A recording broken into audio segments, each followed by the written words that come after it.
Hello and welcome back to Euro Football Daily for another edition of The Expert. It's been quite a week in European football, to say the least, so we brought someone with inside knowledge to give a little sprinkling of knowledge on what exactly has gone on. It gives me great pleasure to introduce Tariq Panja of the New York Times, who has been heavily involved with this story from the get-go. Firstly, Tariq, thank you so much for joining us. I'm sure it's been a mentally busy week. Could you just give a little bit of an explanation about what your role's been in this story and when you were first aware that a European Super League was in the offing? Yeah, I've been sort of covering the build-up to this seismic week since January, I'd say, in terms of this particular project. Of course, there were leaks, football leaks, for example. That platform leaked information in 2018 and 2019. About Florentino Perez's desire to create a Super League and documents, etc. However, it was only in January this year where concrete plans were emerged with leaks to the press, including us, with evidence of who'd signed up and the plans for this project.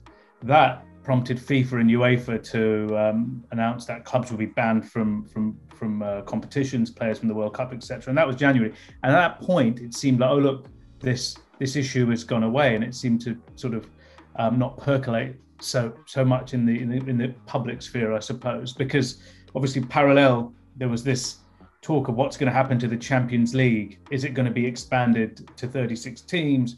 The clubs wanted more money, etc. And this was the kind of direction of travel as far as the kind of public debate was. You know, the big clubs versus UEFA for control of the Champions League, all the way up until last Friday.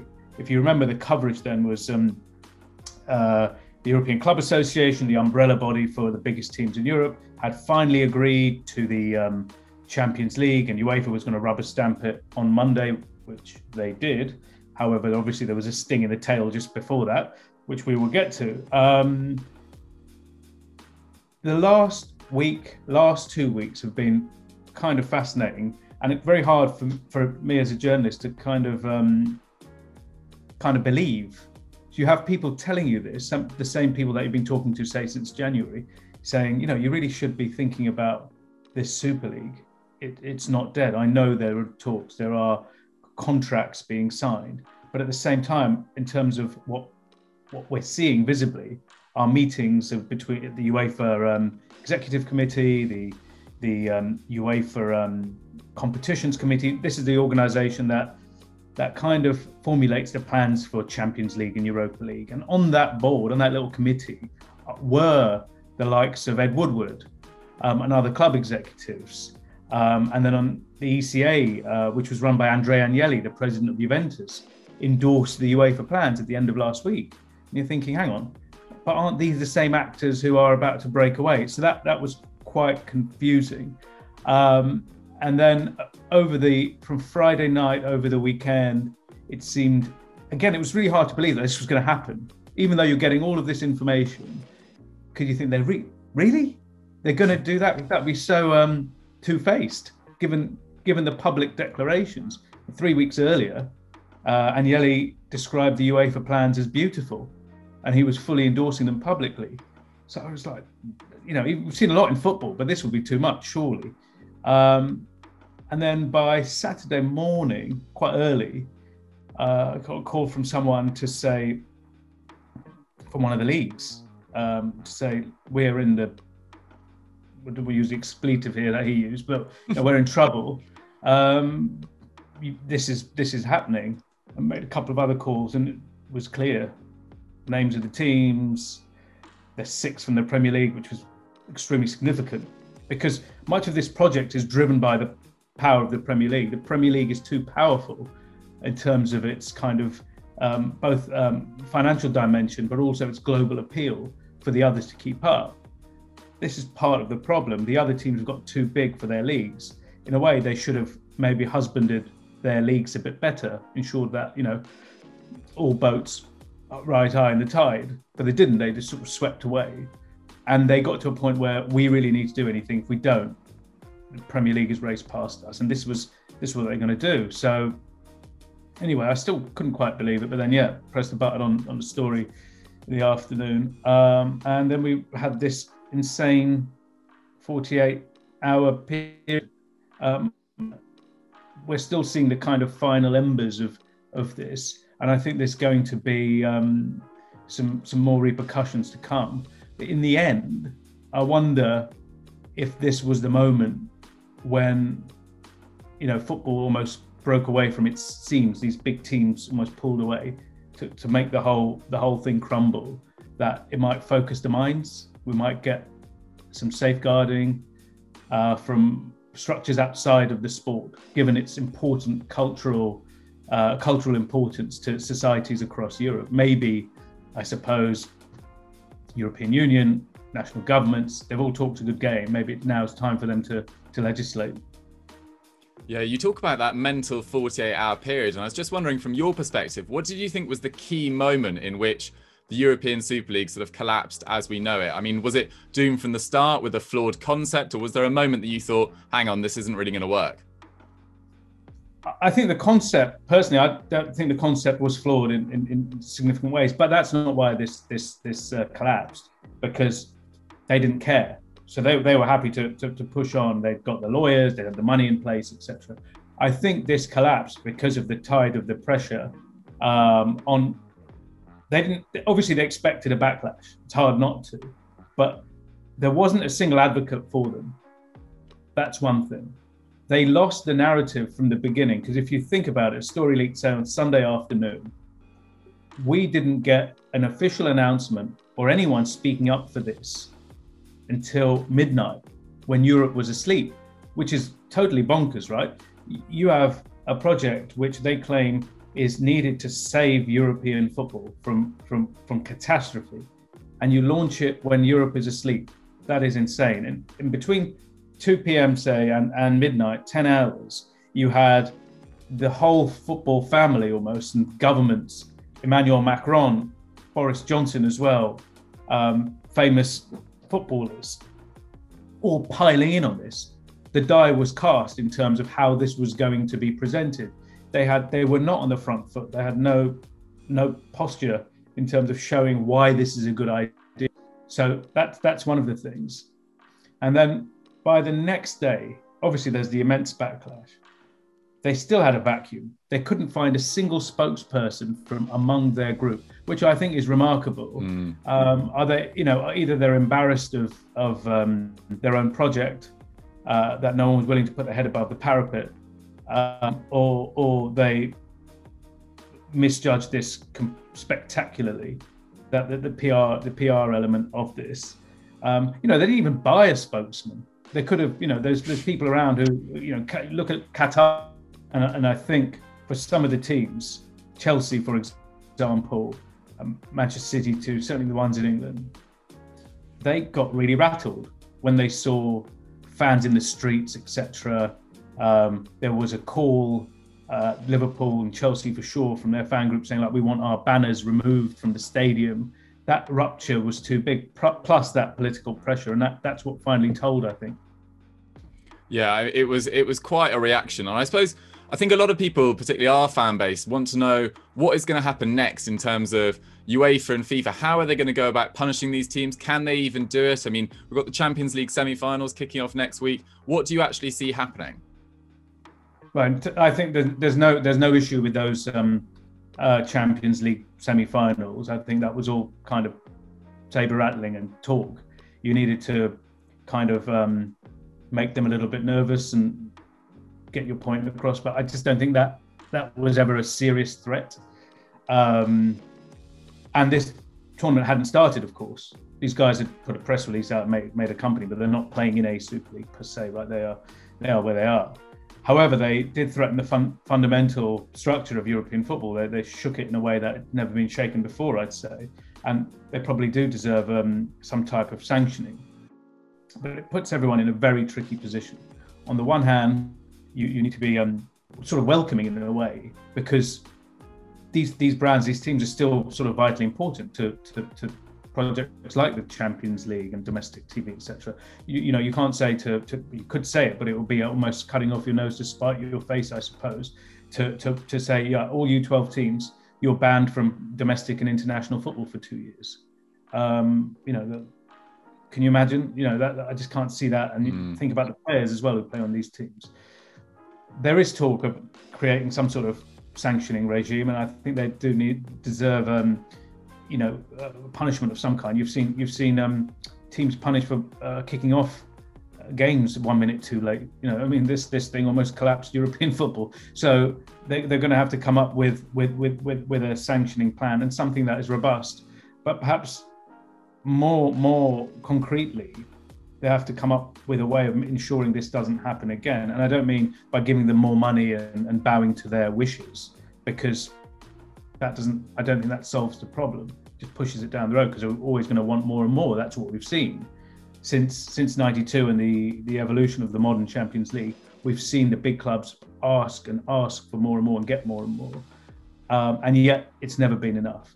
So I think almost there is this kind of window where these super clubs, if you will, have been weakened. They have no bargaining position. They showed their hand, and they've landed on their faces. So you have a window to kind of safeguard the competitive structure of European football. Maybe finally start thinking about better redistribution of the resources that will aid competitive balance, perhaps. There's a reason why these clubs have pulled away, because they've been able to take all of the money. And they're saying, well, we're able to take all the money because we're more popular and richer than everyone else. But if you have no one to play against, you have no competition. And I think that is the power that the rest have, is you are standing on our shoulders. Now show us a bit of respect. And I think that's where this will hopefully move to, an arena where they can build safeguards and build a new model. But this is also partly an issue of governance. You have had, since around 2018, when Gianni Infantino first kind of announced to the FIFA Council, I've got a $25 billion offer from SoftBank to sell the Club World Cup, this thing. I can't tell you any more than that. Let me sign this money. And that kicked off perhaps the biggest crisis, institutional crisis in FIFA since those guys were arrested. And the relationship had been broken ever since.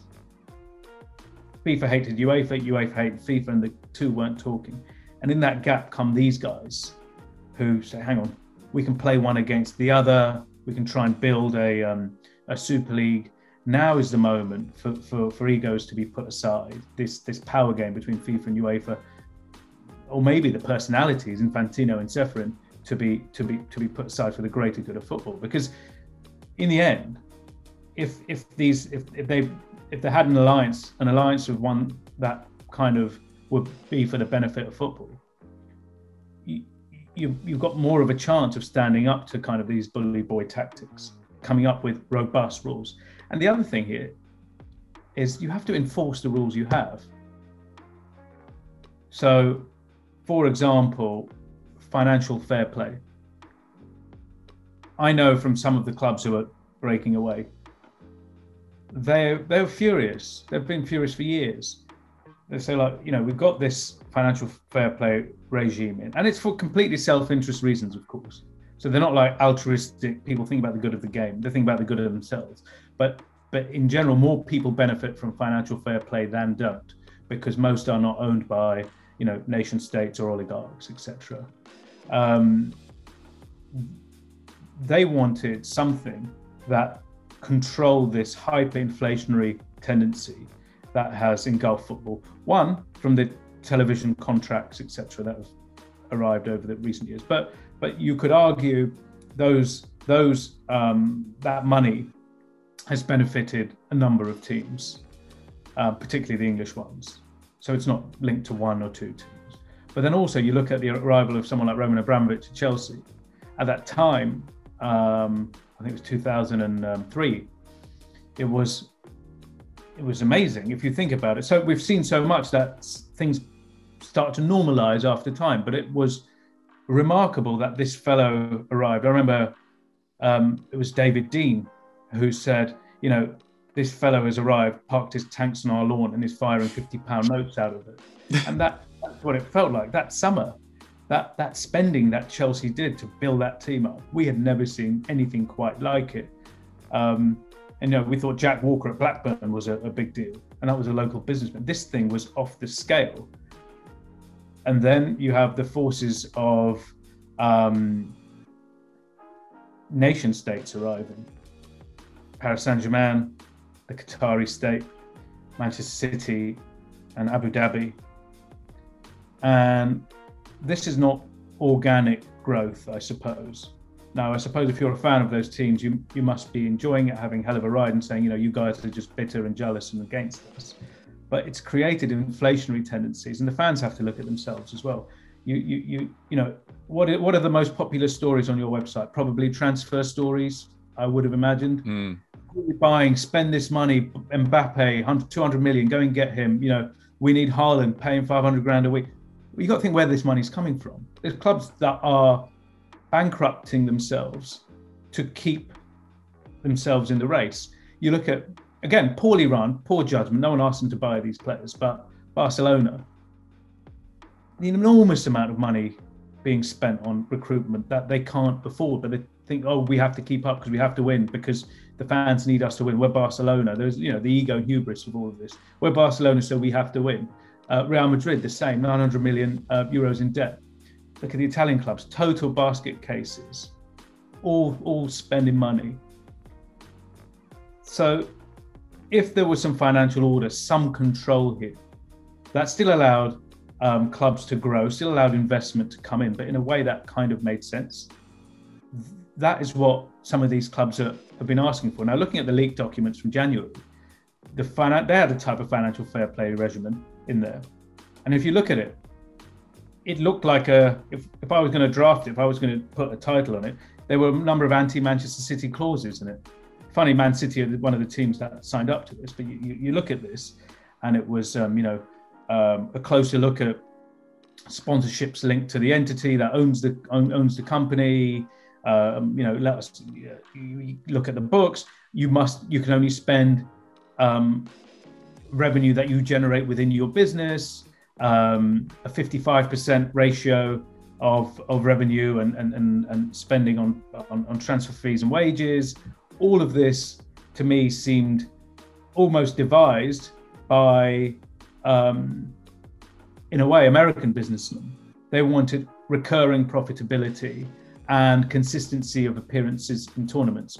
On top of that, you have someone like Florentino, who believes, Real Madrid is football and wanted to be an emperor and had this vision for 20 years, and then finally found the handmaidens he required in these actors to try and push this project through.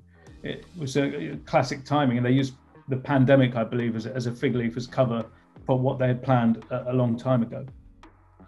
Yeah, I mean, it was a pretty hollow, pretty corrupt time to choose to strike. I mean, Tariq, you've given us so much great information. I've just got two final questions. Quickly, we're obviously seeing the reformed Champions League plans put out by UEFA, which have come in for a fair amount of backlash themselves, with those 2 spots given to sort of historic clubs, expanded leagues, etc. Do you think those are going to work? And finally, do you think the notion of a European Super League is now dead in the water, or do you just think it's going to wait another 4 or 5 years until there's more reforms on the table and they go for another power grab? Yeah, well, given what we know about the personalities and the people involved, I think that they're going to go back, lick their wounds and try and figure out a way of coming up with a new plan. They talked a lot about redistribution, about solidarity, etc. But I think those were just words, hollow words, in order to get this through. Clearly don't care about the greater sort of football pyramid. The backlash was, though, so severe that it would make a few think again. For instance, there's some teams that don't need this. I'm thinking they had to join because the others went. I'm thinking Man City, Chelsea, etc. But also the English teams, they don't really need to do this. They're in such a successful competition in the Premier League that gives them so much strength when it comes to competing in Europe, that there was no real reason for them to do it beyond, I think, the kind of desire of the owners, particularly the American owners, to increase the value of their properties exponentially and to ensure profitability.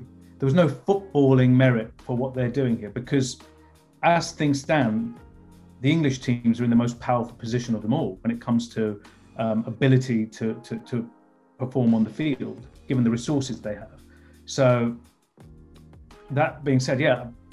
However, I think if the structures in football and outside of football finally do what they should have done 20 or 30 years ago as the sport started to commercialise and build safeguards in, then we might see the back of this. If they don't, I think almost certainly these guys will come back. And can you remind me of your first question? Oh, it was about the UEFA Champions League reforms. Do you see them going through? Do you see them working?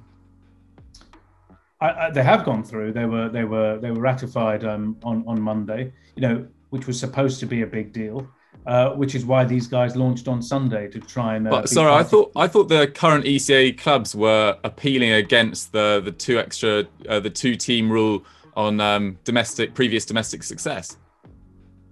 Or maybe I'm wrong. That hasn't been voted through at all.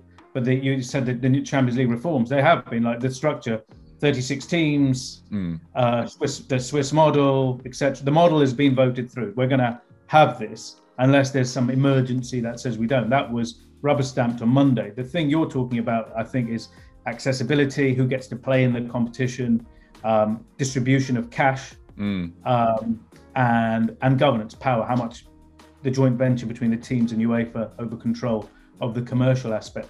So those are three really interesting things. To take them one by one, the accessibility, there was a desire from the big teams to ensure 2 of the extra 4 places are reserved for teams that have historically done well. So by coefficient, so UEFA number and performance, etc. They didn't quite make it one season. So imagine, I don't know, Arsenal finished 6th and not 4th, qualified for Europa, and they'd say, well, because you've qualified for Europa and you've got a good history, we're just going to bump you up. You can get one of those places. And the rest of the football world's thinking, hang on, this is crazy. Surely we can get another European champion from one of the smaller markets. And how fair would that be? And I think there is a chance that could be looked at again, because these guys have tried to do the dirty on the rest of European football. Do they deserve another slice of the cake and a pat on the back? I don't think so. So that might be something to be looked at. But those 4 places, I think, will still exist. The other issue was the distribution of cash, how much goes where, etc. Again, that there was a sense that will all be sort of loaded to the top, and not enough will filter down to the rest of football, into particularly the teams that don't qualify for European football.